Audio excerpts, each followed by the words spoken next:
everybody.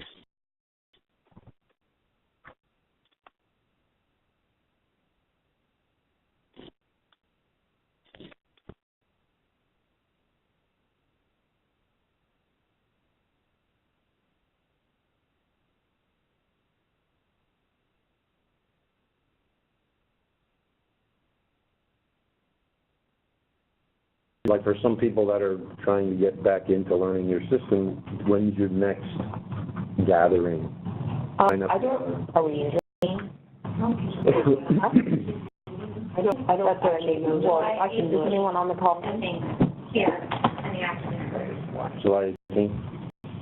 Go ahead and just mute and chat will hold this. So you can. I just got it.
waiting for him to get back on the line.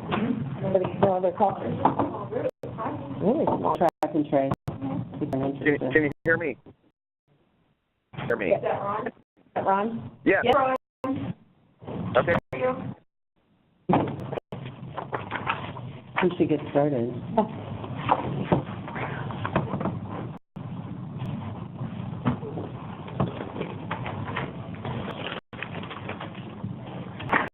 Well, good morning, everyone. This is Claire. We're going to go around the room and do introductions and then ask for introductions on the phone. So, Mendocino County CEO. Cabinet Executive Coordinator for the Executive Office. Executive Office. Bill Emerson. I'm a small business consultant. I work for small farmers, and I'm now working for Flow County also. Marty Klein, cultivator, Covelo. Are involved Agricultural Commissioner and Sealer. Yvonne Home, Program Administrator for Cannabis. Mary Lynn Hunt, Chief Planner, Planning and Building Services. Sarah, Executive Office. Diana Acuff, Business Analyst and Project Manager for Callaway. Great. And on the phone?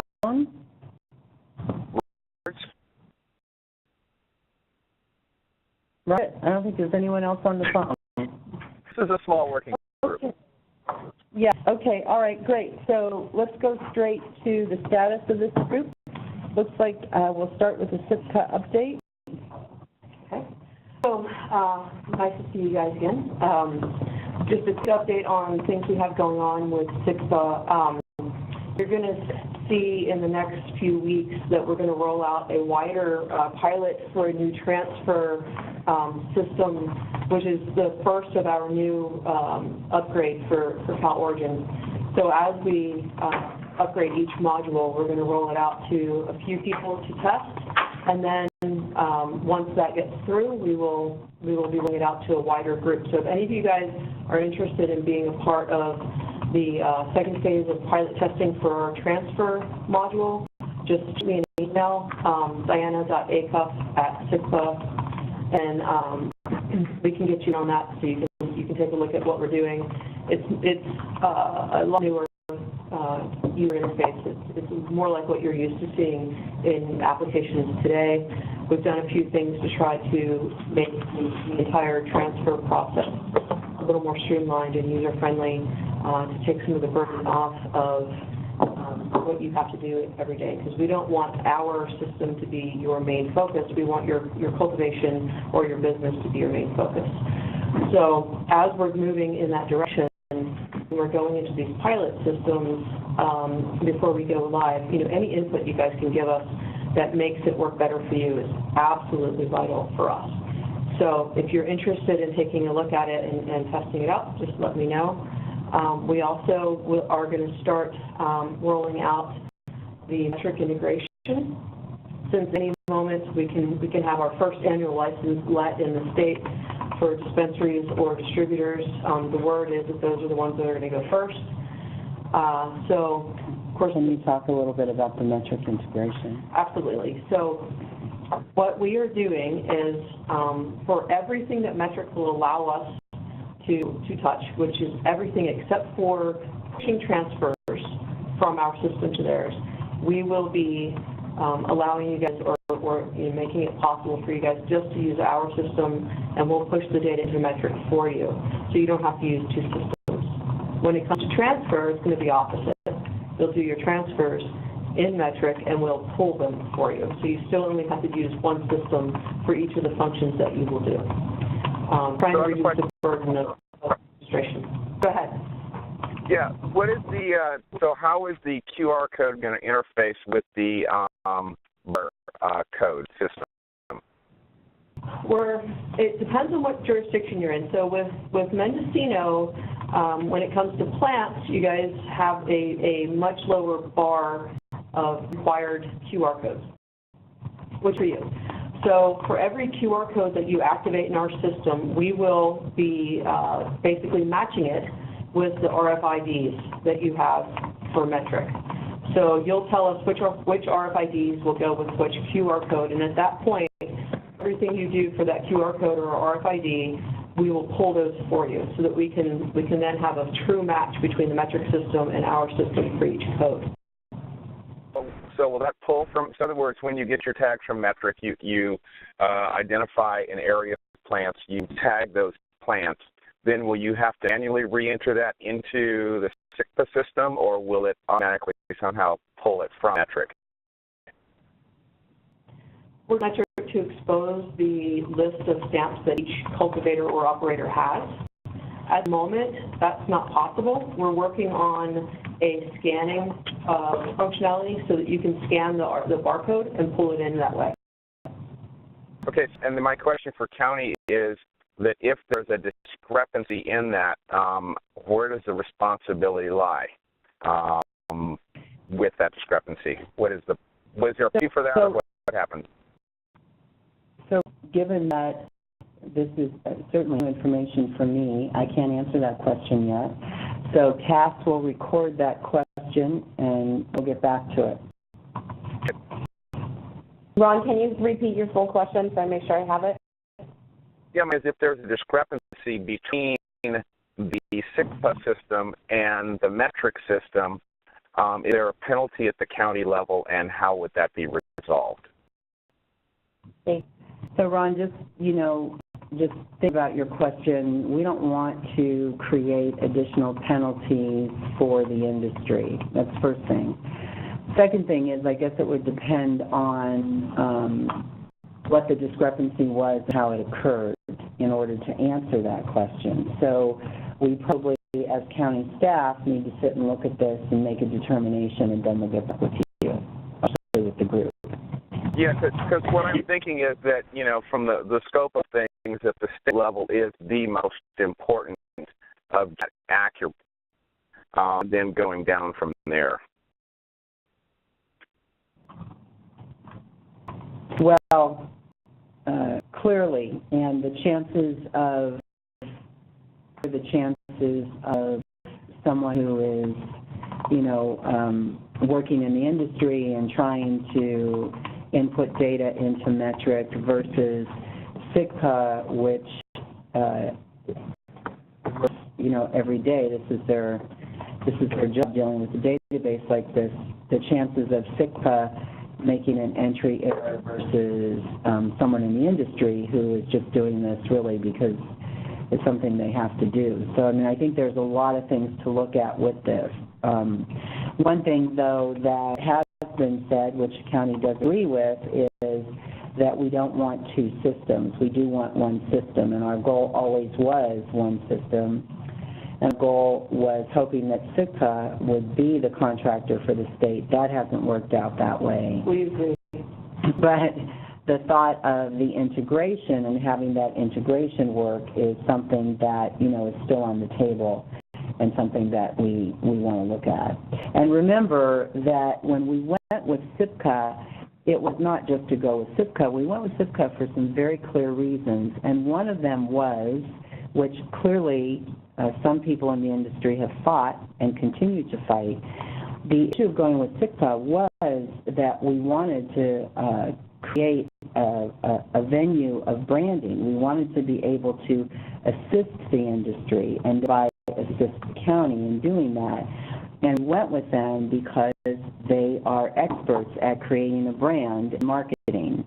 However, our industry here in Mendocino County has not been very accepting of this. And so, my perspective is that it's really unfortunate. I think in the end, and I think years from now, it may be something that's recognized as it really was a good thing. I don't know what will happen in the future as far as what we'll do with SIPCA. But anyway, we're still working with them. I'm glad that there is a potential of an integration with Metric. And not certain, are we still looking at Metric in January? Do we have any idea? The last information that we received was that dispensaries and distributors will be the first to go live in Metric. And that's expected with 30 days of the first annual license being or given. that's actually going to happen. It's kind of a guessing game at this point. We expect it soon. I would expect to see probably by August, mid-August, that we'll see some of those licenses starting to allow. Whether they'll be here in Mendocino, who knows? I don't know what their queue actually looks like as to who's first. But we know that the cultivation side of things is a little slower because it has more intensive requirements for the applications. So they are expecting by the end of the year that they will have made some kind of significant dent in the list of cultivators, but they're being very vague about what the actual time act is. So they are actually. And to your point, Carmel, I'm concerned that as the changing cultivation style, where cultivators are going with smaller, more numerous plants, you could have a situation where you have 1,000 state tags that sync up with one code for the county. The other side of this is that Lori Ajax is not excited about seeing another extension of the temp regs, so that we can expect to see some type of metric rolling out in the next 190 days from July 1st. They're already working with labs because they have to get those test results into a database system. So we're going to see that level much sooner than the cultivation level.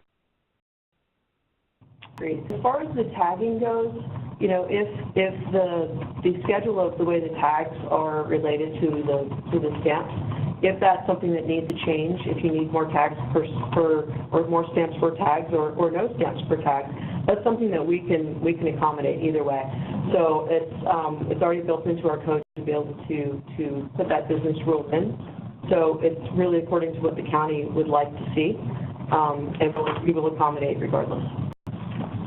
And I guess that's the main question I have is, what data has the county gotten to date that we're about a year in the rollout from this metric program? Does the county have any data that they have gathered from this program to date? Yeah. Well, the last growing season was really small amounts, so there's really not much. Now I think we have close to 200 cultivators in the system. We're actually going to see cycles a lot more at the end of the year. Our other licensed sites came on most from between February and now. So I think this is going to be the first cycle where we're going to actually see a full cycle for cultivation, and we'll also see the movement of goods within our county between the different license types. Obviously, for dispensaries, we can see a lot now. They have a lot. Their business is now ongoing through distribution. But I want to say we have 200 people, maybe more than that, because I have multiple license types under one company. But so we're going to actually see a full data set this year. So Mendocino volume last year, like she said, was much smaller. So if we compare Mendocino to YOLO, so YOLO had a full growth cycle last year, and the type of data that we're able to mine and give business analysis to, business intelligence to, is much more full.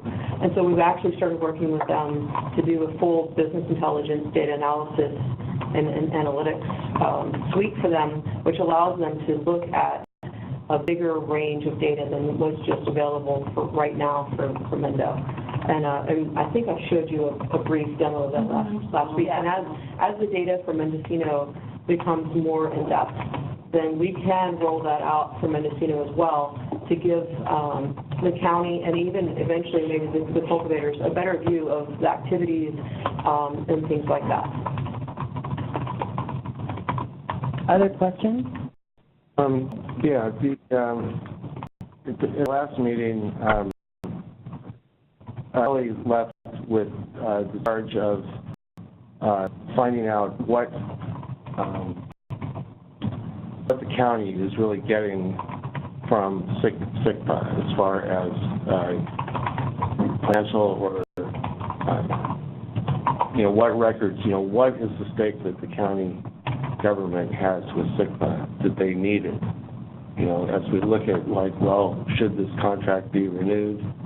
or not, it's like, okay, what is the county getting? We kind of can see what it does for cultivators and operators, but, so I'd really like to know that. And also, is the contract, has that been put in the budget for next year? We paid a one-time fee for the contract, so we don't, There's not a deadline, it's not, so we paid a one-time fee, compensation for payment when the contract was executed, and that's it. So the money spent when the contract was initiated was only dollars required, so there is no more payment for that contract, if that makes sense. It was a one-time fee we paid upfront when we I think signed. he's asking when it ends, is that what you're asking? yeah, when it ends, and will it be renewed? June 2019, and I don't know. Yeah, it ends when we end it. So, you know. But there must be continuing payment. There's no payment, there's no payment. We paid when we signed. You know, I'm not quite sure, you know. We're collecting from every farmer gets, after they get the permit, they get contacted by Cal Origin. Sure. Quarterly So you're- payments of $270, that you guys are making that money to build your system and integrate, and pay your bills and stuff, right? Okay, so there's not, There's a fee. So there's a fee, and then there's payment of a contract. okay, so the cultivators, operators are paying Fee. the fee, and that's what is paying SICPA, and the county is not putting money into that. No, we paid our one-time Yeah, fee okay. at the time of application. That wasn't clear before. Okay. I'd like to follow up on what Will said, is because at our last track race meeting, which was probably a couple of months ago, I think Kelly did have a list of questions that he was going to bring back, and we never did get that follow-up. Was that information submitted, or did that just go nowhere? And that list from Kelly? Negative. There you go, there's your answer. If you like to recreate that list and submit it to us, we will answer your questions. But there's no one in this room that's on county staff, including myself, that has seen anything from Kelly. So let's go ahead and continue. I think that we're probably into the discussion. I guess I'd ask, going forward, I think there's a few things. One is that the integration is something that will help us make a decision as far as what the county wants to do moving forward. So the more information we have as it comes out on the integration, the better for us. So I try very hard to not ever speak out of turn about a competitor. But one thing that I can say is I'm highly suspicious that anyone is going to get any kind of one-on-one support from Metric in the first year, because they're going to be inundated. I'm not too sure anybody cares, unfortunately. Well, you know, we get on calls for, I don't remember, I was training, but I don't remember what I need to do. Can you walk me through it? And we do that one-on-one hand-holding because it's needed and it should be there. And I would agree with that. I would agree with that. I'd really So have a call. if we eliminate this contract, you all are on your own with Metric. It seems awkward that Metric would do it that way, but that would seem... Ron, They set up videos... unless, Ron, you're going to start your own business helping everybody with what you got. There are actually people, companies from Colorado that are here now that are starting to do Metric prep. So with Metric, the systems are slightly different, but the overall program works the same, so that there are consultants that you can go to get that information for Metric. And you can go to, but the question is, and I don't know the answer, so I'm not trying to say they're not going to have adequate support lines, but the sheer number of cultivators and operators they're going to be bringing on board by this time next year that are going to be new. You guys, you've experienced it. They're going to be swamped. And so it's entirely likely that getting that one-on-one support is going to be very difficult for at least a time period. So I don't know, I'm just skeptical about it because I know just us trying to contact them to get information about their API, it's sometimes weeks before we get a response. So you're saying, Diane, what you're saying is then that if we're in SIPCA, if we have a problem with Metric, you would be able to be the people who would help us work through that? What I'm saying is that if you're using SICPA and we're pushing the data to Metric, we can help you with that. Right. But if something doesn't work right in metric, then we need to work it out with metric. Correct. Hopefully, the idea is if something's not working right from the data that we're getting, then we'll be resolving those issues directly with metric.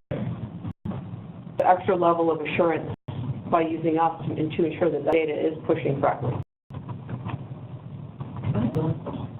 Feel free. I have a question. This is Siobhan. Have you engaged with anybody from Cannabis about your specific concerns as far as your ability to work with metrics? And if so, can you tell me who?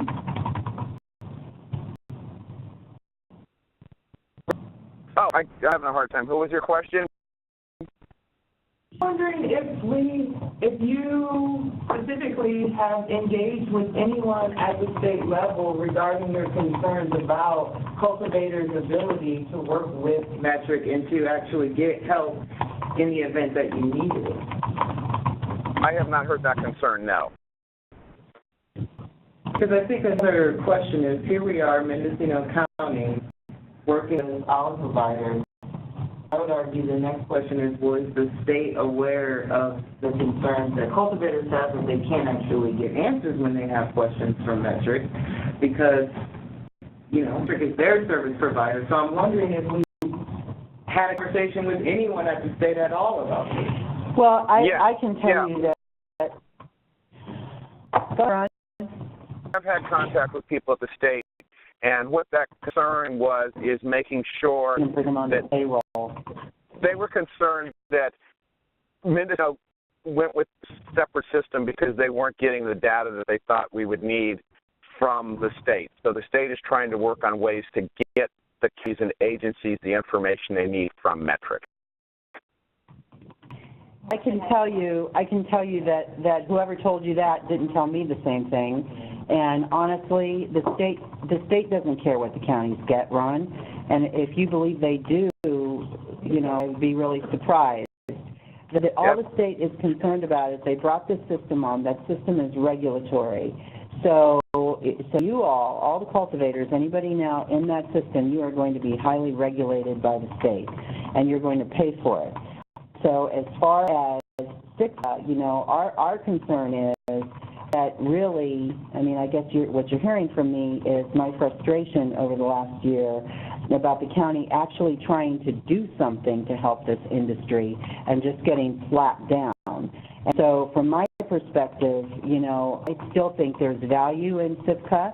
As a matter of fact, so much so that I've talked to our statewide association. We've joined a JPA, which is the Finance and Data Collection JPA, and I've talked to them about contacting SIPCA since they're not getting anything from Metric, and they're not sure if they're ever going to get anything from Metric. And so there is a possibility that SIPCA will still be around for a while doing some good things here for the different counties in the state that are using them. But aside from that, I'm confident in the state or in metric system, and you know we'll see what we get. But I think it's going to be yet one more bureaucratic system that government puts together, and I don't know what we're going to get. I don't know what you're going to get out of it. But what the state will get is a total regulatory system if they ever get it up and running, and they get it up and running right.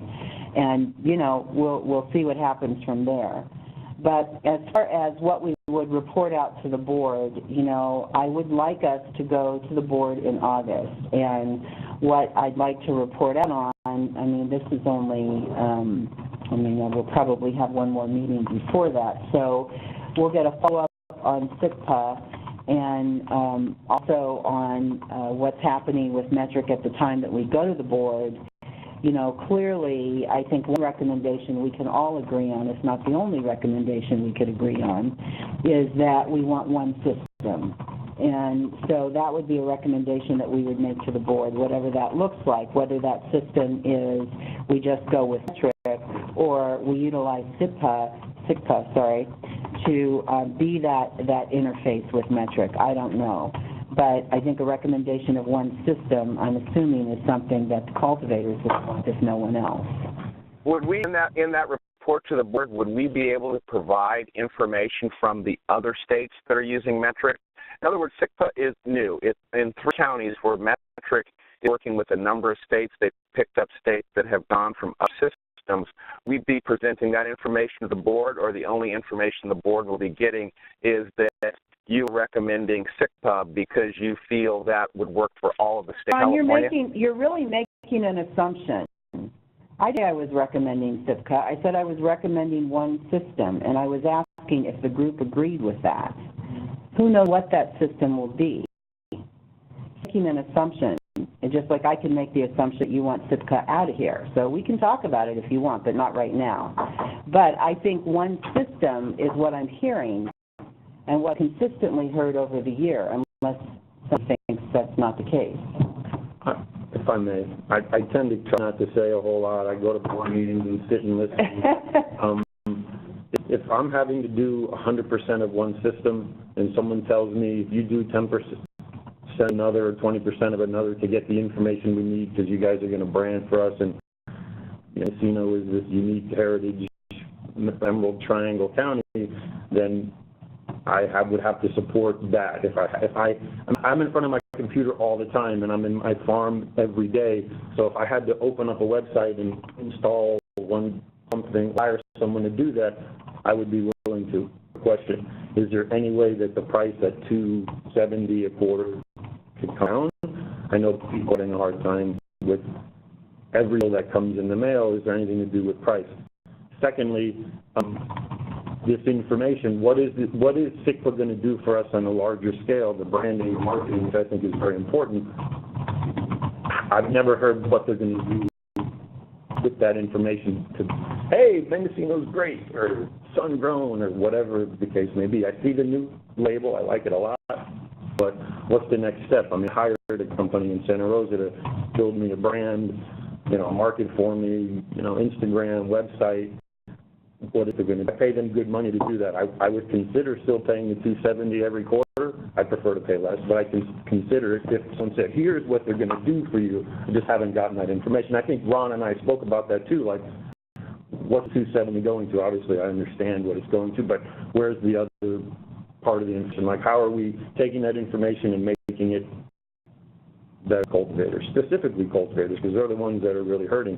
Everybody else is getting money in the industry. Flocana just secured $22 million. I speak to people about getting $50K. Not happening for cultivators. So anything that could help us is important. But I don't mind sitting in front of the computer and saying, hey, I planted 100 seeds, or that's never seemed very difficult to me when I went to your training, when I go to the website. I'm not two sides either. I prefer not to have a company, but if someone said, hey, this is easy, then I would support that.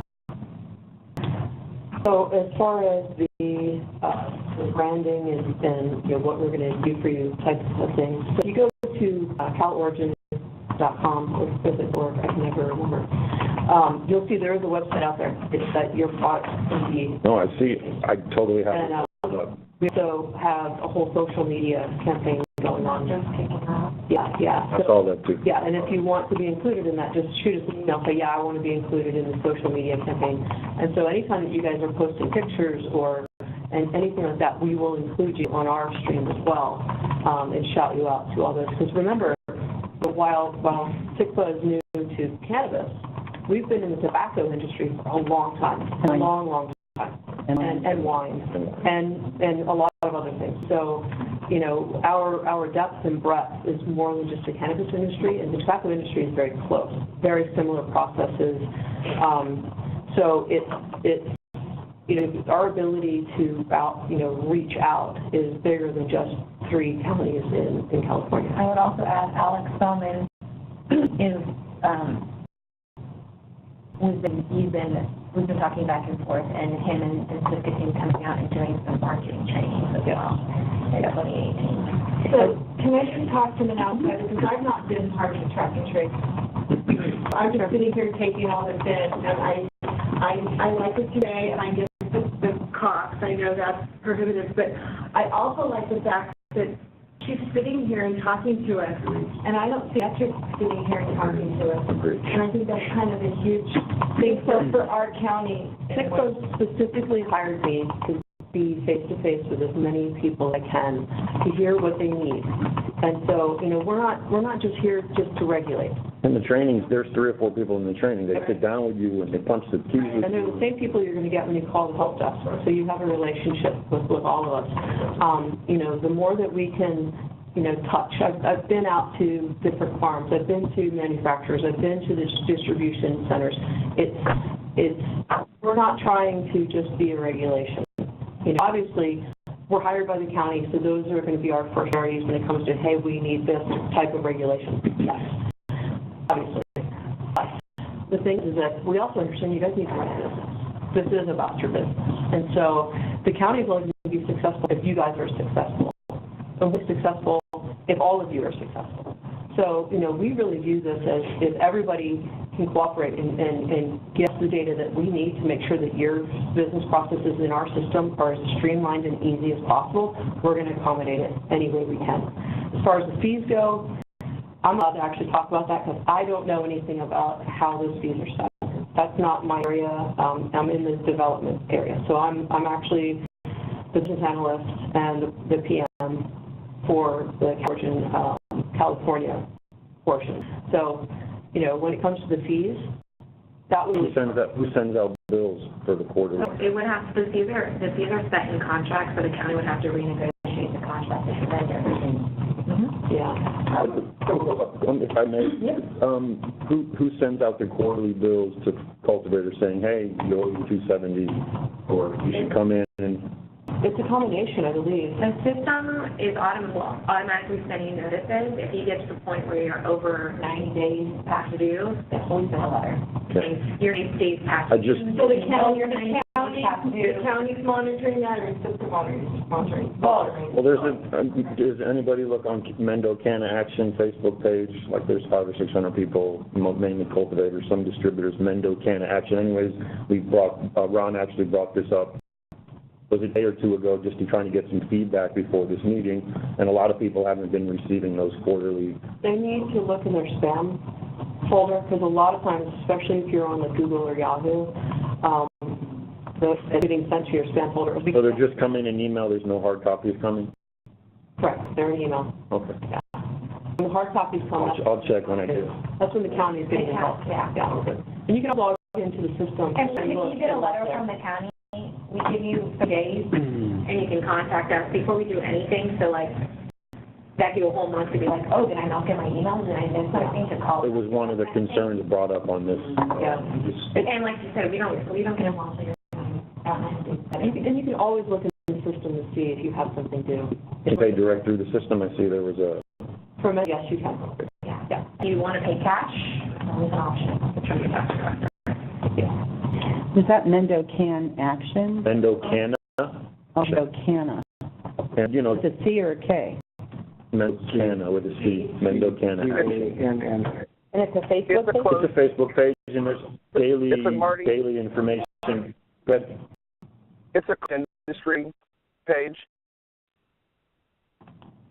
I'm wondering what it it is. was, if you hit join, yeah, it's Charles, you know Charles Sargent. Yeah. Mm-mm. You would probably say, Oh, yeah, we probably know. More faces than I can remember names. he's around. I have a question, coming back to some of the examples you gave, because, and again, I'm going to, as Mary Lynn, apologize ahead of time, if this is something that's been brought up and gone over, let me know. But I think it would be very helpful if the cultivators were actually given a full-blown example of a wine or a grape grower, or winemaker, or a tobacconist that you have helped. Because one of the things that I'm hearing is they don't understand exactly how the data leads to the health. And if you already have models, I'm wondering if they've been told about this. Like if you gave them an example of a tobacco grower who was at this level of production, who went into a program similar to this one and ended up at this level of production with this much more revenue. Because I think that's one of the things that I'm hearing. People want to know what it looks like with the success. And it would be very helpful as far as their determination about the system itself. Because I also agree, you are here, you system present in every training that I've gone to. So I'd like to think that would be something. I noticed, and I'll have Julie look into, maybe getting that kind of a demo. Completely honest, too. We don't need to know this, but I think it would be really helpful for them when they're asking, well, what does this look like some years down the road? If you have that information, Yeah. it could be time to get it to cultivators. Yeah, and one of the big things is, go ahead. Generations is going to be doing a metric training for their group. I'm working with a couple other organizations to have, I've already had one, to have someone who is involved in metric from Colorado, Oregon, actually sit down with cultivators and explain what the metric system is like and what it does. Cultivators are going to be paying for that on their own? It's part of Mendo Generations, part of theirs, and the ones I have done have been no charge. You have done, you personally have done, or that you have organized, or? That I have organized. I have really good industry contacts in Colorado, as well as Oregon, and... Ron, this is Mary Lynn. How come you didn't invite us? I put it out there as best I can. Never heard it. It's one of those things that we are doing. We're working on it and then bringing it to the working groups. But I will let Chia know that you're interested. I will let the other people who I know Mendocino County Growers Alliance is interested in doing one. I will let those people know. Another thing that I actually forgot to mention is we are in the early stages of talking to law enforcement about what they would want to see in an app that they could carry with them to allow them to scan those transfer manifests produced through SICPA in order to ensure that your product is protected when it's being transferred. So, everybody's heard the horror stories about some cop pulls you over, doesn't understand what the transfer manifest is, doesn't have any way of verifying what's what. And so we're working right now to get that level of compliance alerts with the law enforcement, so that when you guys are in an active transportation mode, your product isn't seized and destroyed. I think part of this, the concern is that when things go out of the county, either that it gets packaged and that tag disappears, so the marketing, when the final customer gets the product, it has nothing about Mendocino on it. They're not there. That's a big concern, because that negates a lot of the marketing efforts. Sure. The other thing is that when the manifests, when you travel out of the county, maybe in that county the sheriff doesn't have that app, but we would be distributing it to all law enforcement. All law enforcement. Yeah. Okay. Yeah. Because obviously your product's not just going to stay within. Well, and we talked about it last time. Part of the problem is that all the product goes out of the county as wholesale, so we're selling it cheaply, and everybody else is making the money on it. Why couldn't we just find a way to get it? See this logo here? I got it on rolls of 5,000, and when I sell a 5 or 10 pound pack, the guy says, give me 450 of those stickers, and it's a little half-inch sticker that says marijuana. It goes on the bottom of the pack, so I cross-brand, go on. Like, that's this is a wind sticker that Humboldt produced that shows that they're, Humboldt-grown products sold here. So, yes, you're absolutely right. So this is part of that marketing, right? So if you had to do something like that, you could, and we could put what you wanted to do on there. I mean, could we have something as simple as sun-grown, Mendo-grown, or whatever, and then a little sticker, so you buy, we go to SICPA, we buy a box of whatever. I know that they would be produced by SICPA. We could provide the graphics that we have the current stamps and things like that to you guys. I think you are the ones that would actually. Do we have that? Yeah. And then that could be just up to the farmer. If the farmer wants to spend the extra, buying in bulk, something that says, and this was something that people talked about 6 months or even a year ago, we want to be able to, have that sticker, because we have tourism here too, and if it says Mendo grown, they're like, wow, that was really good. I got to get up to Mendo and see wine country or weed country. And all the distributors that I work with, when I give them those little stickers, they're so happy to put it on the bottom of the box. Mel and I are actually in a box in Medmond. It's a box, it's 11 by 8 or something. It's got 8 eighths in it, and it's what they call a tasting plate. And there's 4 farms, and each farm has 2 eighths.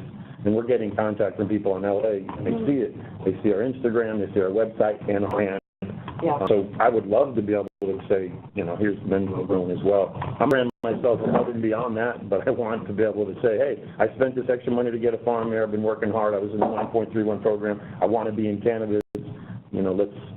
So you, I'll just put this out there, we did take some of the stuff that Humboldt did, and I don't know if you're familiar with West Companies. They're here in Mendocino County to help small businesses in the contract with them, and they're actually working on doing some designs for stickers, flyers, that kind of stuff that we could produce. So I think that's really when things take off, when customers, and again, we all know Casey very well, we speak on a regular basis, Ron's on those phone calls, the idea that a customer could come here and deal with us directly, that sales tax stays here. We want to sell more of our material at retail, less of it at wholesale. Right now, we're forced to sell it to distributors, and we hope that model changes. I know they've introduced some micro businesses here, and Mendocino, my lawyer, was on that right away. Hey, do you want to do that? Our property doesn't necessarily work for it. We'd have to make some changes, so no. But it's good to know that people are going to have that option and be able to bring people here. And to stay in hotels and eat food here, and we need right now, especially in Willis, with the vibes that whole downtown is. Mm-hmm. So I live in Willis, have a farm in Covelo, so I know Mendocino pretty well. another thing to remember is that when stamp does retain on the product, when they scan it, it will bring up your information that you've entered about your product. So if you enter pictures of your product and you put your website in SICPA and all those things, when they do the proof of origin scan, it will bring them back to you. Yeah. And that's good for the buyers and the distributors to say, hey, I want to make that contact, but to have a little further connection at the end user retails when they can see, Day Farms or Marijuana Farms or whatever, and they could relate that to Mendocino and get here in the next 2 or 6 months. I got to get up there and go visit, stay bed and breakfast, and so. Yeah. It's all important because you're here to do business, and that those are the things that need to be enabled. And so, we're happy to work with the county in any way we can to support any graphics or any types of things that we need. And if I could say something on the side note, I know that Lake County just started issuing 1-acre permits. My long-term feeling is if we try not to go in that direction and keep the idea of these small heritage cottage farms is very important, because we could be one of the counties that talk about that in our branding and our marketing, that we didn't try to scale or whatever. And most of the people, 70-80% of the ones that I've seen scale in the last 5 years, when they went from 25 to 99 years ago, most of them in quality and production and storage, because they increased by 300 or 400%. And if you don't increase your labor and your storage and all your capacity by that much, you get crushed. The smart farms went from 25 to 33 or 37 within the 99 program, and then the next year kind of to 50 or 52. I just don't want to see us these acres. I mean, we may get there one day, but right now I think we should.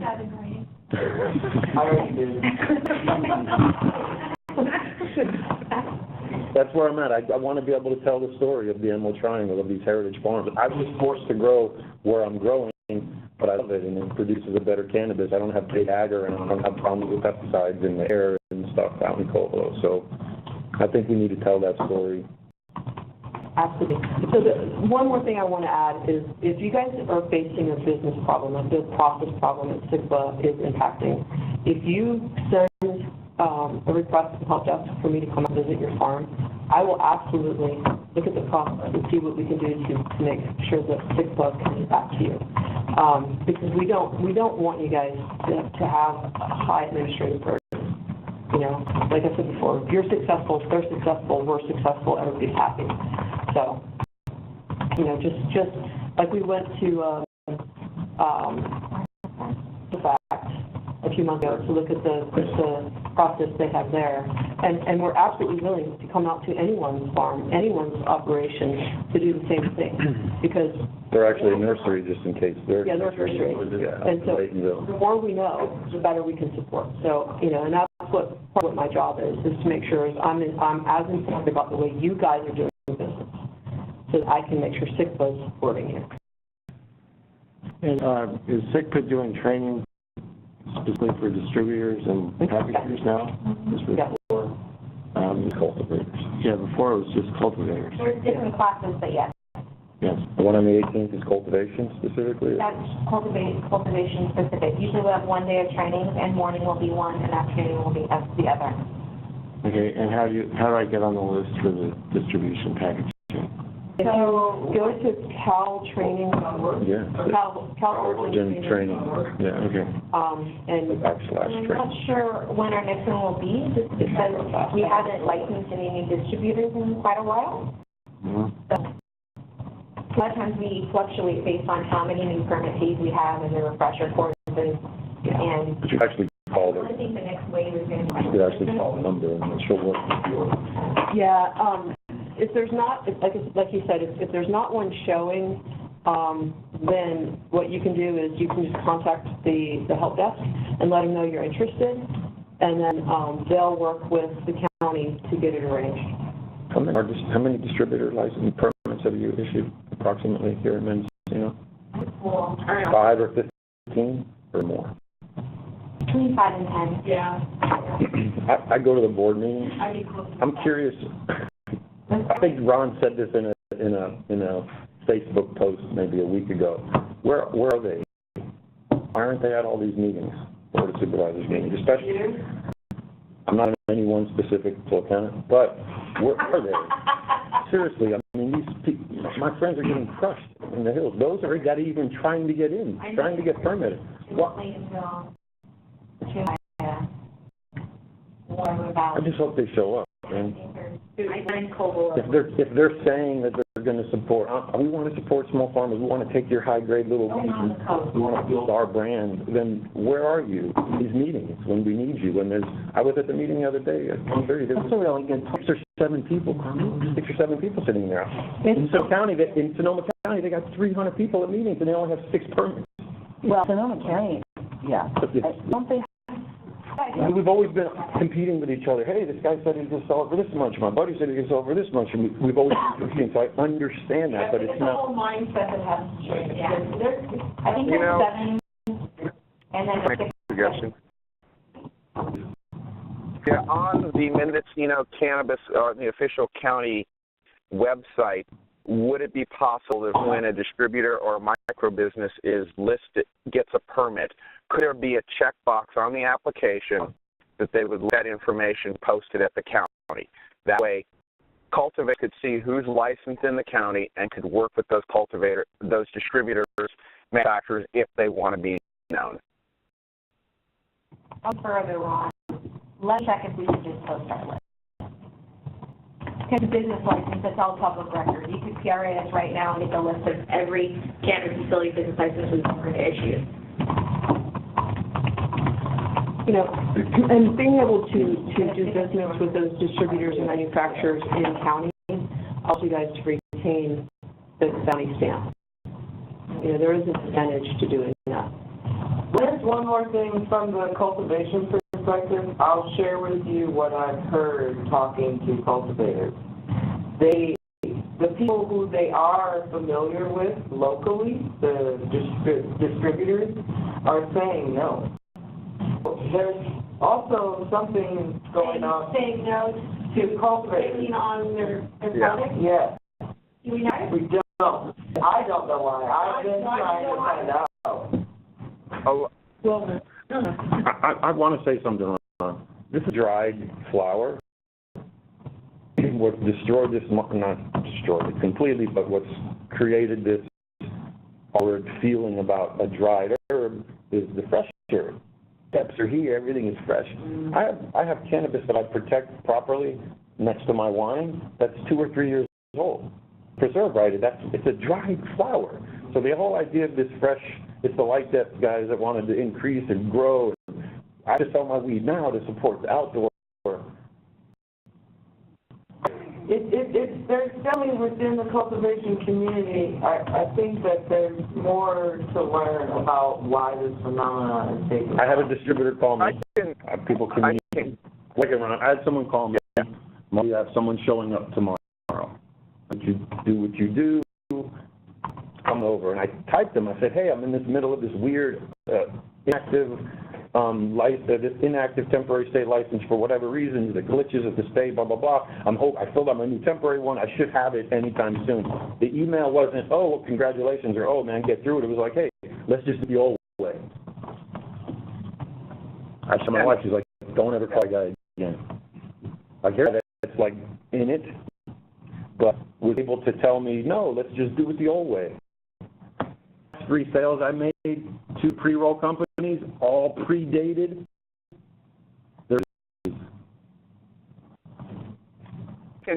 November and December. Man, do you mind if we pre-sell 50 pounds for you, and if we end up working with you, then we'll send you the invoice from November.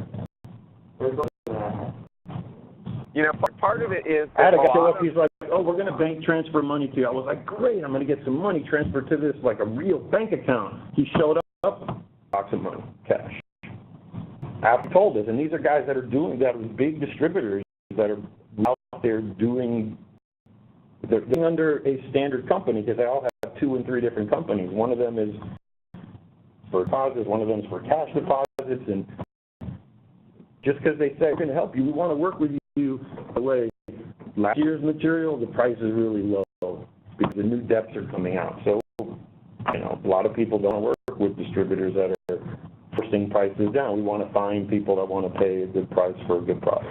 Now, if you've scaled and your product isn't that good and it's dark green, it doesn't smell right, and you've kept it in a warm container or a warm building, nobody wants it at this point because then it's not worth the value of what it was 6 months ago. If you're growing once a year, you better find a way to preserve your material, or you're going to be crushed by people. Yeah, it's last year's. It's not fresh anymore. What do you mean it's not? It's a dried flower, man. What are you talking about? If you preserve it like a wine, you can preserve your cannabis for years. People hold cigars for years in a humidor. It's the right temperature, it's the right humidity. And I don't know we're there. I mean, maybe with my introduction to California 10 years ago, or for 10 years in Sonoma Valley, and this unique perspective to high-end wines and that whole, people sit down and roll their joint, and everybody's like oils now, quick, and this, and the dabs, and... I can tell you that... I went off on a tangent there, sorry. No, I mean... Frustration about... Yeah, I think that's something of a maturing market. It's not market, because it's a smaller chunk of the... So for 7 years, I've been doing what's called Marty parties in Sacramento. Sunday, a friend is like, hey, man, you coming around this area? We need to have another party. And it's basically Marty shows up. He's a sun-grown Mendocino farmer that tells his story. His wife got sick 15 years ago. I've had articles written about me. And it's just my story. I'm not going like this. I don't even know I want to be here, first of all. But that's where my story's led me, to be able to use high-grade flowers. And when I sit down and sell to them directly at $200 an ounce, they don't blink. They don't blink. I'm still in that model, trying to develop distributors to sell me, but that's where I got to do it. I got to be able to get into people's homes or get them at my table and deal with the records. Then they're like, that's the guy I want. I want him to grow my flower. I have a guy that grows my beef in northern Marin. I go to his farm and I lunch with him 2 times a year, and I sit with him and we talk, and he removes the weeds out of his grass. He doesn't even worry about the animals. He's like, I focus on my grass. If I could take the weeds out, my grass is better. Everything else is better. If I could just jump in. Go ahead. On Siobhan's point, a lot of distributors that are popping up, they're already vertically integrated. They've already got a farm, they already have manufacturing, and they're just adding distribution. That's why some of the smaller micro businesses, Casey O'Neill and myself, were pushing that micro businesses in Mendocino should be able to process from other local cultivators. The other aspect of it is where the market is. And right now, the extracts, balms, and pre-rolls are the fastest growing segments of the market because of people who are over 65, old customers coming in, and just convenience. So, Hey, I would not say, yeah. Are you saying that older people don't know how to roll a joint? no, I'm saying older people outside of Mendocino County. But I'm just saying that where the market's going and why the ability of the big distributors from out of the area are wanting to buy the biomaterial more than flowers because they have a broader market for it. I'm going to make a quick point about marketing the way you store your product. If you look at Hop Union, obviously a different industry, but very similar in the way that the product is handled, look at the way that they market, about the way they store their product. And and I'm going to tell you, that's the reason they're the dominant hop distributor in the world. No, people want to know a story of why you're preserving something. They do a great job. They do a great job, and you guys. The terpenes stay richer, the chlorophyll stays the better color, and so you could smoke it, something, and have it around for a while. Yeah, I mean, and so they're a great example of how to market that part of your business. The other part too is consumer. I mean, it's been this kind of, I'll say, level of sophisticated consumer. And I think if you want to, it sounds like what you're doing, you're kind of marketing to the upper echelons of the consumer group. But the lower group is, they're the ones that are. They're gonna definitely push. They're definitely gonna push the large pre-rolls. There's a company in LA called Illuminatus. Do you know who they are? Illuminatus. They bought a bunch of old machines from Philip Morris, and they're actually pressing what they call marijuana sticks in little packs of 8. They're gonna blow up. Yeah. It's convenient. Yeah. It's easy. It's like and it's filter on it. It looks just like a stick. And the taxes are less on pre-rolls than they are on flowers. Is that? Sorry.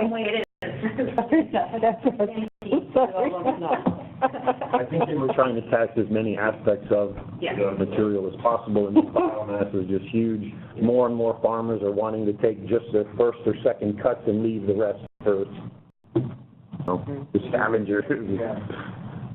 So I was going to say one thing. It's like, and I can't speak for Flow kind of officially. It's like, I'm just an inventory guy, but I think there are the whole system. There's like all these bottlenecks, and sort of they're really working on the other end a lot, and it's sort of coming back upstream to where at some point they will be able to start taking more farmers and do. And they really are, I think, are totally sincere about supporting small farmers. And I was at all those, respectfully, I was at all those meetings with Michael 4.5, 5 years ago when he was just setting things up. Very little of what was said has been done, maybe 20% of it. Hey, I wish them the best. I think they're going to help farmers. I think they're going to move in the right direction. They're supporting craft cannabis, and eventually they'll get there. And I think what they're doing is great. Yeah. But they should be at every freaking meeting, pushing the bottom and the top. That's what you do. They've created a middle where we don't need a middle. That we're losing all the money because all the middle with the top, the people that were selling already had these storefronts, all the farmers. We said we're going to create something, and they created something. Bureaucratic middle. The distributors are there, and they're going to take care of things, and it's going to be important to pay taxes and all the things that they do. But it's an industry for 20 plus years where people were, have bank accounts. And just, I never used to drive to LA and feel uncomfortable, and now. January 1st, I do. I feel uncomfortable. I'm very careful. I drive in the right lane. I'm like, whoa. Well, and one more point I could make. If it is possible, and I know it takes time because I spend a lot of time going to meetings in different areas, but it would be helpful if someone in the county would be at an advisory meeting. In other words, that us as the community have raised money to send someone to represent Mendocino County at the Cannabis Advisory Board. I mean, I think that I know there's a separation between government and what's going on, but there's nobody from the cannabis manager going back that is involved with any of the meetings that are going on to be aware of what the industry is doing? I mean, we bring it to you the best we can. So, we get information, Ron. We're like not in the dark here. Other than having a lobbyist, we have statewide associations. We get a lot of information. Some of us have even gotten awards for our work in cannabis. So, we appreciate everything you've done, and you representing Mendocino County when you're out there, and also bringing information back. But we're pretty good on that. I want to go back to Marty, though, because you said a lot in I'm not going to say much, honestly. 20 minutes. Just recently, with this going active, when it was totally a mistake. So all these glitches, whether they were created to be good or just created to, spur people from moving on, whatever it is, people are really frustrated. Have you seen how many of the permits are inactive? Have you looked at that? There's like 56 or 57 of them. And some people are like, why? Take care of it. Other people are like, okay, I'm going to not move. It makes you feel better. Cannabis is really not action on that. But if you're with the Bureau, you better watch out because their investigators aren't messing around. No, it's real. So their investigations work real quick. I know this is about real quick. Yeah. So, if you look back over the last few years when cannabis legalization, at that time marijuana legalization, was on the ballot, I don't think Mendo was a region that actually supported legalization. And I think that the reason for that is, everything you've said, but I think the growers, if nobody else understood the impact and the negative impact, the danger to the industry here in Mendocino County once cannabis was legalized. And I think what you're experiencing, what we're all experiencing, because this is a trickle-down effect. You don't make the money this year that you made last year or the year before. It's going to hit everybody, right? So, I think we're well aware of that, and it's almost, I hate to say this, but it's almost inevitable that the cultivators are the ones that are really going to get hit the most. And from a business perspective, we need those larger companies, we need those distributors, we need those processors, manufacturers. That's the only way that the total economy of Mendocino County is going to stay afloat. Because the cultivators, the 10 cultivators, maybe 5 are still going to be standing. So what? Those that are in the system? Yeah. Well, that doesn't count the thousands that are. Yeah, and I see a reason why people are in the black market and why people are going back to the black market. It makes total sense, So how we help the cultivators going forward and help that industry, I believe that our board, our board has, for lack of a more stronger word, they've fumbled, we all have with these ordinances, but not because, the board didn't know what they were doing. This really is a new industry. And you guys at least had a door open for us, where 70% of the counties have moratoriums. I Absolutely. Several counties, we tried to do things there, and it was all like, hold off big time. And my understanding of cultivators that I talk with outside of county meetings is that Mendo actually has a much easier permitting process than some of our surrounding counties. And that's something, you don't hear that in the boardroom. Nobody comes up there and says, it's easier to get a permit here in Mendo than it is in Sonoma or Humboldt. So I hear that outside of the board meeting. Excuse me, Ron, I'm talking. Aside from that, so I guess, my point to you is that, it's kind of it's an uphill battle, and, we all have to work together on this, which I know you do. I don't know what you experience, but I'm certain that you experience a lot of threat to your livelihood being a cultivator. And for that, as much as the county can support the cultivators, it's that overarching thing with this legalization that, no matter what the state does, no matter what the counties do, the cultivators can just get consumed or just go out of business. We've seen a lot of that in this. Gavin Newsom was up here and talked in these hills for months. And what he said was not true, and that's why people are pissed, because of this acre cap. The Cow Growers Association is suing whatever, you know, is anything going to happen? Who knows? But people are still going 87 acres of cannabis, or 54 acres of cannabis, or 4 acres of greenhouse, or 15 acres of greenhouse, when it was very clear from 64, the only light we had was protecting the small and medium farmers, and they didn't even do that. It was like at the last minute. We woke up the next day, Hezekiah was like, yeah, we did it. The next morning he's like, I don't know what happened.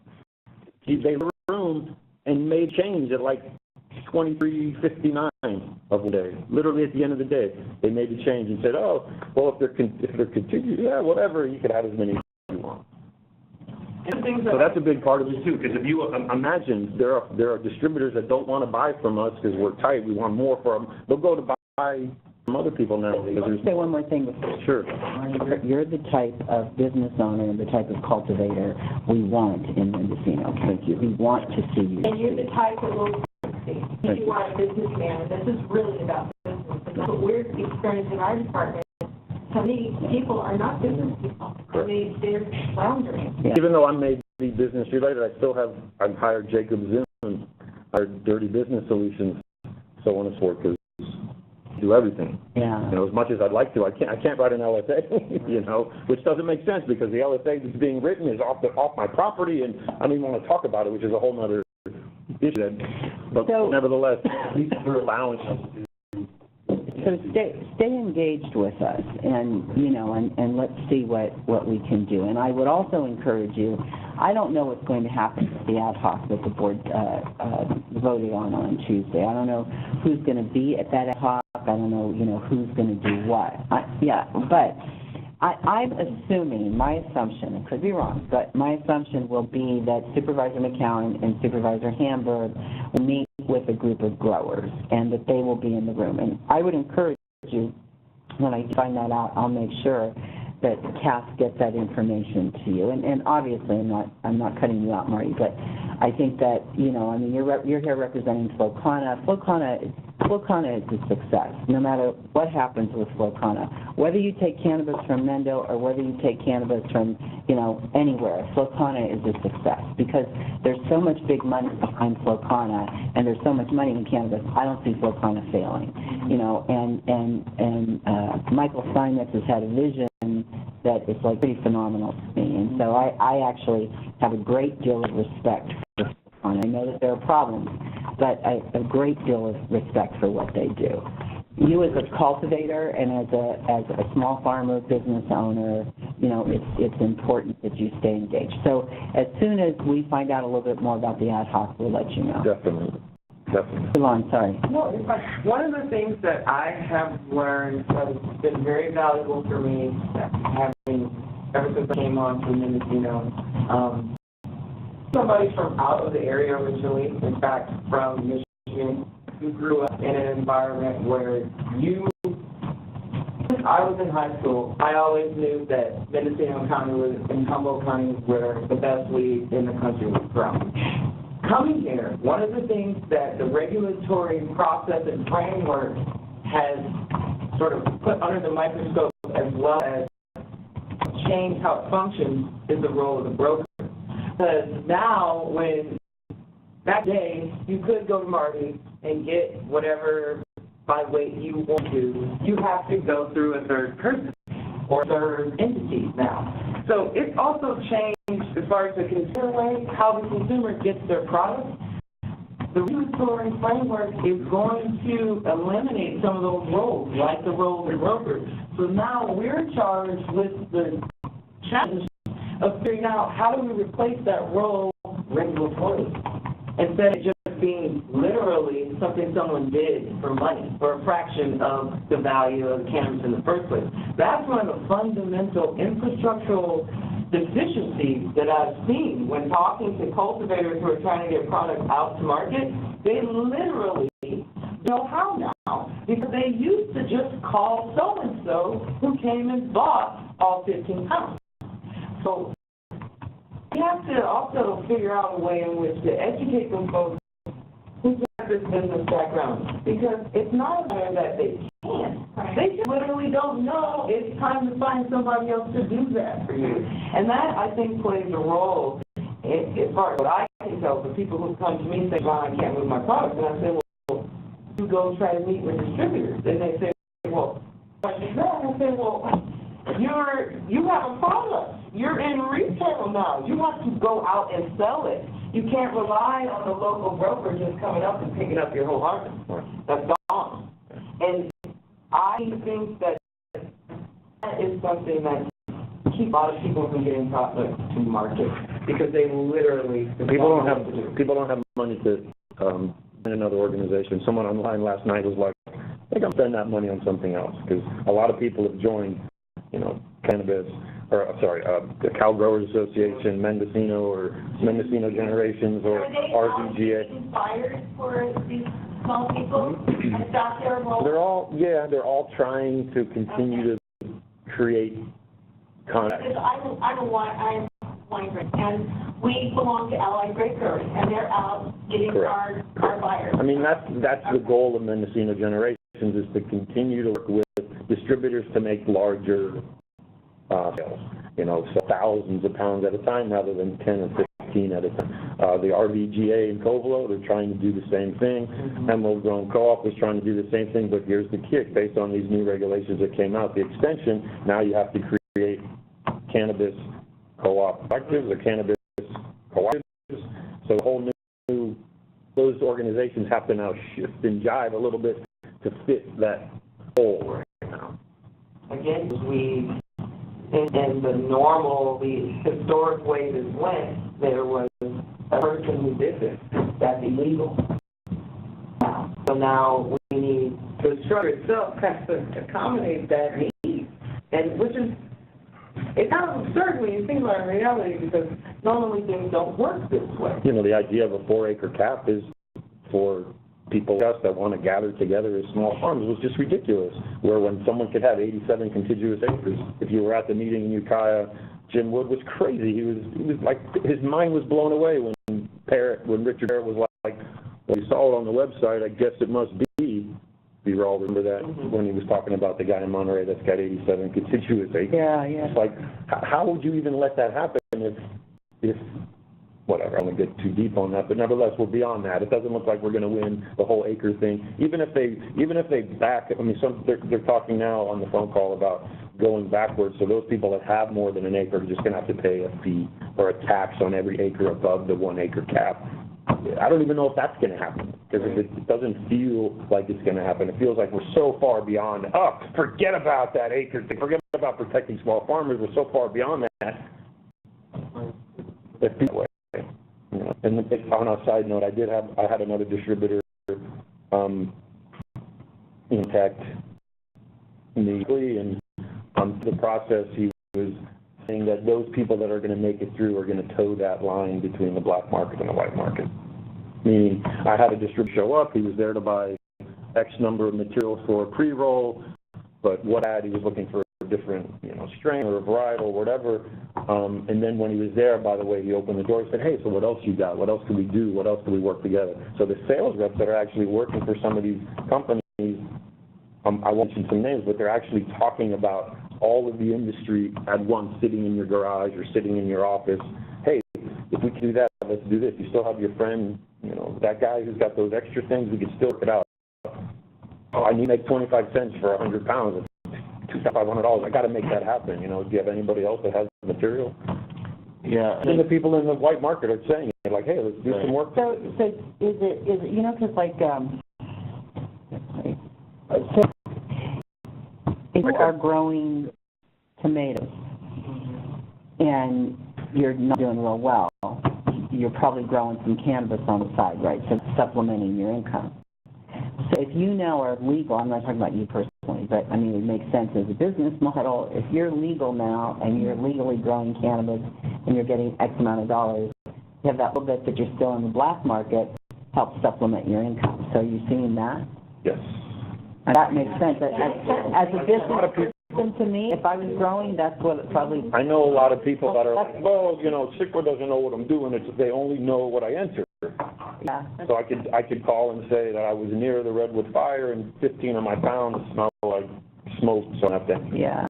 So a lot of people are definitely, doing that. A lot of people are entering zeros for sales because they didn't get any paperwork from distributor. So they haven't paid the minimum $5,000 for a large outdoor Mendocino small state permit. Yeah. Because they haven't had to yet. No one said, you got to pay that $5,000 yet. We made some sales, but nobody gave you paperwork, but you still got to owe that $5,000. A lot of people are hoping that we just, nobody needs to pay a minimum tax this year. That's what people are hoping. I hear that on the phone. I hope I don't have to pay that $5,000 minimum tax. And nobody gave me any receipts. Well, you still made sales, but you better put some money aside, is what I tell people. Put some cash aside, because they're going to want that money, my feeling is. I think that there's, Chief Beck-Braun, I think that there is sort of a shadow distributor thing. And so I've heard from cultivators too, is like, the guy who used to come, way up the road and got my stuff, now says he can go to Santa Rosa and load it on a forklift. Correct. Right. A lot of the big, that really, I know Harborside specifically, when D'Angelo just opened that place, I was involved with a couple of guys that in that organization and knew what was going on, and the big part of the money he made was out the back door, not the front door. Then with Organic Hand and Donna and all those people, that's what they were doing. People were calling and saying, oh, I see you got a location there in Santa Rosa. Are you selling anything in bulk? Yeah, we have a couple choices. So it's on the black market? Yeah, back then it was, because they were selling medically out the front door, out the back door, selling whoever. Oh yeah, here's my state license, I got a license from California. Just the way it's going to be for the next 5 to 10 years. I think so. Especially in the banking.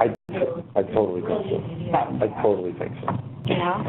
So, and I know people that are going to be hardcore, screw government, screw the county, I'm going to go, I don't care if prices drop to $200, that's what I'm going to do. I've been doing this 3 generations.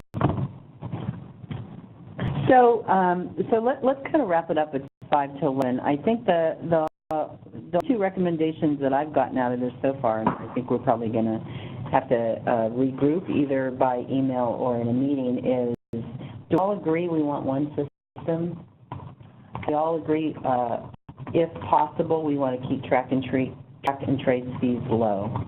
I mean, those are so elementary. But I would say as close to one system as possible, and I would reiterate that, because if Metric isn't allowing third-party companies to integrate completely, and something has to be done where you have to deal with them for a small percentage, I would say that feels okay for me. That's my vote. I know Ron and others would say different, but I sit in front of my computer every day. I have an eBay business. I've been selling on eBay for 15 years. I sell Grateful Dead music, memorabilia, sports memorabilia for other people. If I don't sell, they don't get a monthly check.